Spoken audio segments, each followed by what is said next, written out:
ભૂપેન્દ્રભાઈએ એક વિડીયોમાં કીધું છે કે આ પ્રદ્યુમનસિંહ મને કે મારા વિસ્તારના પ્રશ્ન કહીને મને હેરાન કરે છે. ના એટલે એ સાહેબની વાત સાચી છે. સાહેબે હળવા ટોનમાં એમણે કીધું હતું. સાહેબે ખૂબ જ ફંડ આપ્યો. એટલે હું સાહેબને કહું કે હમણાં તમે સાહેબ કને જાઉં એટલે કહે છે હમણાં તમને 20 પુલી આપ્યા, પણ મારા કને સાહેબ 207 પુલિયાનું લિસ્ટ છે અને એ બધા ગામ વછૂટા થઈ ગયા ચોમાસામાં. પણ હોય કેવા આપણા નાના, હું આ કને સુરત અમદાવાદ 1000 કરોડ 500 કરોડ 100 કરોડ એવા મેં કીધું સાહેબ મારા નથી, નાના છે. એટલે મારા તમે એક ભેગા મને મેં કીધું અમારો વિસ્તાર એવો છે કે તમે આખા ગુજરાતની ગ્રાન્ટ આપો ને તો અમારું ક્લિયર થાય, નકર ધીમે ધીમે અમારે ચાલુ જ રાખવું પડે તો મારા વિસ્તારનું વિકાસ ડેવલપ થાય. અને પાછું બોર્ડર વિસ્તાર છે એટલે આ વિસ્તારમાં ખાસ જરૂર છે, કારણ કે નકા લોકો થણાતર થઈ ગયા પાણી લીધે. જો આપણે પાટીદાર સમાજ જોઈએ, ભાનુશાલી જોઈએ, બ્રાહ્મણ જોઈએ, વાણિયા લુહાણા, જે માણસો જેને કહીએ આગળ વધવાની ધગસ હોય, જેને ધગસ હતી ને જેના કને કાંઈક હતું, કાંઈ પણ આર્થિક પરિસ્થિતિ કે પછી નેટવર્ક હતું, એ બધા જતા રહ્યા. આ આપણે જેનો વિકલ્પ નહોતો કોઈ અહીંયા રહ્યા, જે પશુપાલક ને ખેતીયાસક, બાકી બધું થણાતર થઈ ગયું. અત્યારે જેટલી મારી વસ્તી છે ને લગભગ એનાથી 40% વસ્તી બહાર છે. બરાબર. એ એક જ કારણ ધંધો નહોતો એટલે. પણ અત્યારે હું 100% કહું, સાહેબે પણ ખૂબ સહયોગ આપ્યો છે, મોદી સાહેબે અને આપણા મુખ્યમંત્રીશ્રીએ, કે હવે નર્મદાનું પાણી. મોદી સાહેબને વ્યક્તિગત રીતે મળ્યા છો? અત્યારે મોદી સાહેબને એકવાર લેટર લખેલો મારો કે સાહેબ આપને મને વ્યક્તિગત મળવું છે અને ખાલી મુદ્દો એક જ નર્મદાનું પાણી, આપણે નર્મદાનું પાણી ખેડૂત માટે એ મળવા માટે. અને આ કોલેજ બધું આપણે નલિયા લીધી, નખત્રાણા લીધી, એવી રીતે બધા જે મુદ્દા એ લખેલો લેટર 2-4 વાર.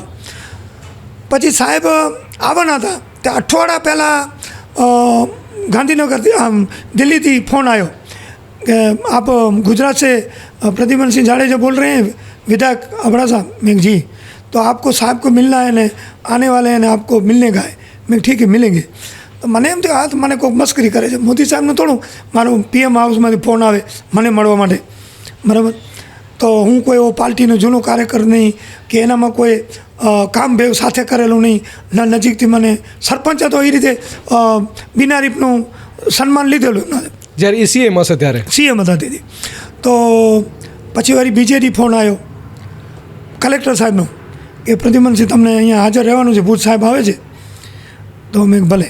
પછી SP નો આવ્યો, ત્યાં મને એમ લાગ્યું કે હવે આ કાંઈક વાત સાચી છે. એટલે મેં 2 જ મુદ્દા, આ પાણીનું અને આ બધું લખેલું કે સાહેબ ના. ત્યારે શું થયું, મોદી સાહેબ આવ્યા એટલે બધા VVIP બેસાડેલા હતા, એને બધાને મળવાનું હતું. પણ સાહેબનો ટાઈમ એકદમ કશોક હતો અને પબ્લિક બહુ હતી એટલે મળાય એમ નહોતું. એટલે મને SP બેસાડી રાખ્યા હતા કે આપકો બોલાએંગે.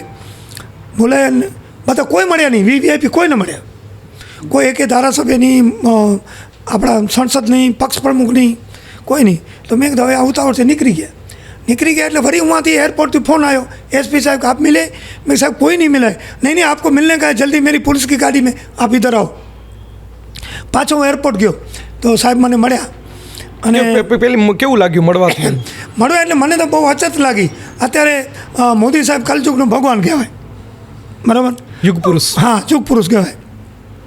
એટલે સાહેબને નમસ્કાર કર્યા, કેમ હાલે છે, શું છે આ બધું. મેં કહ્યું સાહેબ તમારા આશીર્વાદથી ખૂબ જ બધું સારું વ્યવસ્થિત હાલે છે. તો સાહેબે પૂછ્યું મને કે પછી તમારા વિસ્તારમાં આંટો મારી આવ્યા? મેં સાહેબ આપ દેશના વડાપ્રધાન છો, 1 મિનિટની પણ કિંમત હોય, પણ મને 2 મિનિટ આપો.